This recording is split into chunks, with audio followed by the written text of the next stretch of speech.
Hi friends, how are you. आज की जो मेरी वीडियो है वो डिस्काउंट पर्सपेक्टिव से है, लेकिन जो मेन चैलेंज है हमारे इस वीडियो का और जो मेन इंटेंट है मेरे इस वीडियो का वो ये है कि लोग मेरे से पूछते हैं, जो काफ़ी हमारे सारे टैक्स पेयर्स हैं या फिर हमारे जो फ्रेंड्स हैं वो हमसे पूछते हैं कि जब डिस्काउंट पे इन्वॉइसिंग हो जाती है या डिस्काउंट को कंसिडर ना करके इन्वॉइसिंग होती है तो रिसिपिएंट के ऊपर क्या चैलेंज है, उसको आईटीसी रिवर्सल करना पड़ता है या नहीं करना पड़ता अगर वो कम पेमेंट करता है तो। This is the intent of the video. तो अगर आपको ये इंटेंट समझ आया, ये क्वेश्चन समझ आया है तो आप आगे देखिए, मैं आपको पूरा बताता हूँ, पूरा बेस समझिएगा, ये मैंने बहुत शॉर्ट में बताया अभी।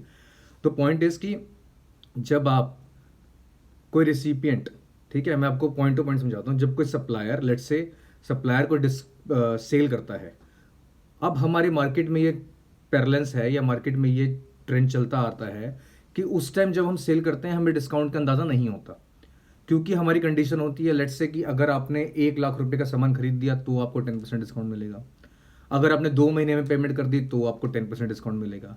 तो यू नेवर नो कि सामने वाला पर्सन एक्चुअली में पेमेंट करेगा या नहीं करेगा। तो जब आप उसको गुड्स बेचोगे तब तो आप पूरा चार्ज करोगे ना उससे। लेट्स से आपने 100 रुपये का उसको आइटम बेचा और वो 18% टैक्सेबल है, तो आप तो उसको 100 + 18 118 का इनवॉइस दे दोगे।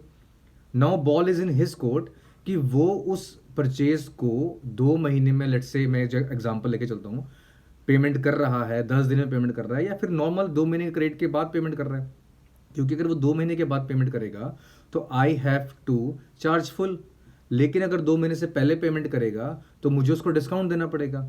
लेकिन अब यहाँ पे चैलेंज आता है सेक्शन 15(3) सबसेक्शन 3 और बी जो बोलता है क्लॉज कि आप जब इसको इन्वॉइस करेंगे तो पूरा इन्वॉइस करेंगे, और जब आप इसको अगर आपने इसको post sale discount pre determined है तो ही आप डिस्काउंट का बेनिफिट उठा सकते हैं, अदरवाइज नहीं उठा सकते हैं। तो लेट्स से हम यहाँ पे एक एग्जांपल लेके चलते हैं कि प्री डिटरमाइंड नहीं था, हमने उसको दिया, उसने हमारे को 2 महीने के अंदर पेमेंट कर दी और हमने उसको चार्ज कर लिया। पहली बात तो क्वेश्चन ये उठता है कि क्या ये प्री डिटरमाइंड माना जाएगा।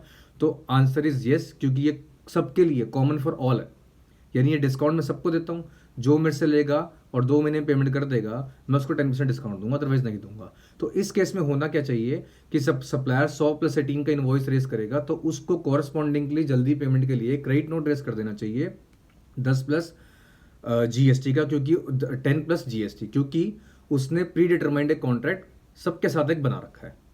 अगर प्री डिटरमाइंड नहीं है और ये अचानक से हुआ है तो आप इस केस में कमर्शियल क्रेडिट नोट रेस करते हैं, जो कि अलाउड है। यहाँ पे जीएसटी इंपैक्ट नहीं होता, दैट मीन्स आपने पूरे अमाउंट की पेमेंट कर दी है, ठीक है, पूरे अमाउंट की सरकार को पेमेंट कर दी है।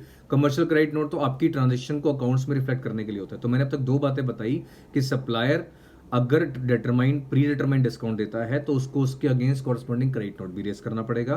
और दूसरी बात बताई, प्री डिटरमाइंड नहीं है तो उसको पूरे पे टैक्स देना पड़ेगा और वो अपने अकाउंट्स को सेटल करने के लिए कमर्शियल क्रेडिट नोट रेस करेगा। व्हाट इज कमर्शियल और फाइनेंशियल क्रेडिट नोट?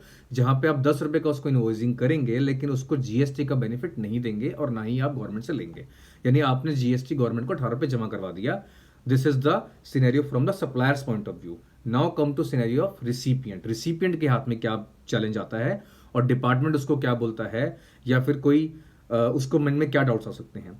अब सेक्शन 15 के साथ साथ सेक्शन 16(2) का एक प्रोविजन है कि अगर आपने वेंडर को 180 दिन में पेमेंट नहीं करी so you have to reverse your ITC. Basically वहां पे आपको आपका आईटीसी रिवर्स करना पड़ता है, ठीक है, या इनवॉइस काटना पड़ता है उसके लिए, वहां पे प्रॉपरली ऐसा लिखा हुआ है। तो जब आप उसको रिवर्स करेंगे आईटीसी को तो यहाँ पे क्या चैलेंज है? अब मेरी दोनों सिचुएशन में क्या मुझे रिवर्स करना है या नहीं करना। Now come to case number 1।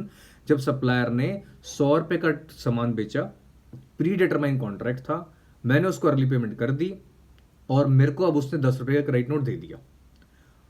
Simple है। तो मैंने 18 रुपए का इनपुट ले लिया होगा, मैं रिसिपेंट की बात कर रहा हूँ, मैंने 18 रुपए का इनपुट ले लिया होगा। मैंने जब उसको पेमेंट कर दी होगी on basis of credit note, मैंने उसमें से जो प्रपोर्शनेट क्रेडिट नोट है लेट्स 1.8 रुपीज का, वो मैंने लेस कर दिया होगा और मेरी नेट इनपुट बन गया होगा मेरा 16.2, ठीक है, यानी 16 रुपए 2 पैसे बन गया होगा। समझ रहे हैं मेरे एग्जांपल? तो मैं दोबारा बोल रहा हूँ, 18 रुपए का क्रेडिट लिया और जब क्रेडिट नोट मेरे पास आया, ठीक है, 18 रुपए का क्रेडिट तो मैंने टैक्स इनवॉइस पे लिया। 18 रुपए का जब 10 रुपए का जब क्रेडिट नोट मेरे पास आया उसमें 1.8 जो टैक्स था वो मैंने नॉक ऑफ कर दिया और मेरा नेट क्रेडिट हो गया 16.2, ठीक है। तो यहाँ पे डिपार्टमेंट को कोई प्रॉब्लम नहीं है, मैंने अपना इनपुट भी लिया और रिवर्स भी कर दिया, that's it, close the matter. Matter close हो गया आपका साइड में। Now come to the next. अब उसने मेरे को कमर्शियल क्रेडिट नोट रेस किया, कमर्शियल क्रेडिट नोट रेस किया, और उस कमर्शियल क्रेडिट नोट मेरे पास अब देखो क्या है, मेरे पास जीएसटी का डॉक्यूमेंट क्या है, टैक्स इनवॉइस 18 रुपए का, मैं अपनी बात कर रहा हूँ। सप्लायर के पास क्या है, टैक्स इनवॉइस 18 रुपए का, उसने 18 रुपए दे दिए सरकार को, मेरे पास 18 का इनपुट आ गया। अब गवर्नमेंट मेरे से ये कह रही है, कुछ ऑफिसर्स में से ये कह रहे हैं कि आप इसको रिवर्स करिए, क्योंकि आपने पार्ट पेमेंट करी है। और वो कौन सा सेक्शन इन्वोक करते हैं, वो प्रोविजन इन्वोक करते हैं section 16 sub section 2 of CGST act का, कि आपने 180 दिन में पेमेंट तो करी है, लेकिन 90 रुपए पेमेंट करी है, तो 1.8 का रिवर्सल करिए। तो now my question, my challenge और माई आर्ग्यूमेंट इज कि डिपार्टमेंट को एक, मेरे पास जो 1.8 का क्रेडिट रिवर्स लेने का अधिकार तब है जब सप्लायर ने उसको पेमेंट ना करी हो।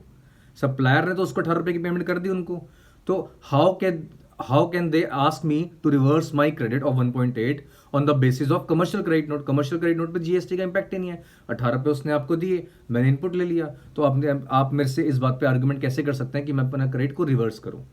ये चीज सीबीआईसी ने भी क्लियर कर दी थी कि कमर्शियल क्रेडिट नोट आप रेज कर सकते हैं फाइनेंशियल ट्रांजेक्शन्स को पूरा करने के लिए। ये चीज एक AAR आई थी, एडवांस अथॉरिटी रूलिंग्स की, तमिलनाडु की MRF लिमिटेड, जून 2019 के अंदर आई थी, जिसमें ये बोला था आईटी से रिवर्स करना पड़ेगा आपको, लेकिन इस रूलिंग को विद हेल्ड कर दिया था AAR ने, MRF लिमिटेड तमिलनाडु AAR ने, जून 2019 में ही आया था वो भी, जिसमें हमने उसमें लिखा हुआ था कि इनपुट टैक्स क्रेडिट जब सरकार को पूरा वहां से मिल चुका है तो आप रिवर्स नहीं कर सकते, क्योंकि सेक्शन 16(2) का प्रोविजन नॉन पेमेंट पे है, आप डिस्काउंटेड पेमेंट पे नहीं कर सकते। म्यूचुअल एग्रीड अगर मैं डिस्काउंटेड पेमेंट कर रहा हूं तो मैं आईटी से रिवर्स नहीं करूंगा, क्योंकि मेरे पास कोई डॉक्यूमेंट ही नहीं है आईटी से रिवर्स करने का। उसने मुझे कमर्शियल क्रेडिट नोट दिया है, ना कि एक जीएसटी क्रेडिट नोट दिया है। तो मेरे पास कमर्शियल क्रेडिट नोट है, उस पर जीएसटी का इंपैक्ट नहीं है, तो मैं बियर उसको नहीं करूंगा। ऑल दो मैंने पेमेंट 90 रुपए की करी है, 90 रुपए की करी है, 10 रुपए मेरी इनकम बन के डिस्काउंट क्रेडिट हो गया मेरे पीएनएल के अंदर। But you can not offer me to pay tax on discount और alternatively reverse my credit correspondingly. तो आप वो मुझे नहीं कह सकते। ये आप अगर आप पढ़ेंगे MRF लिमिटेड की AAR तो आपको उसमें क्लियर हो जाएगा। फैक्ट्स सब कुछ इसमें यही है कि आपको डिस्काउंट मिला सप्लाई के बाद, और सप्लाई के बाद जो डिस्काउंट मिला है वो इनवॉइस में रिकॉर्डेड नहीं था। उसने बाद में कमर्शियल क्रेडिट नोट्स किया और डिपार्टमेंट ने उसको आईटी से रिवर्स करने के लिए बोला, तो AAR ने उसको डिनाई कर दिया। ठीक है, तो that means the concept is very clear now, I believe. कुछ डाउट हो तो आप कमेंट बॉक्स में पूछ सकते हैं। You can also have my email ID in description box, तो आप उसमें पूछ सकते हैं। Thank you very much for watching this video. Tata bye bye.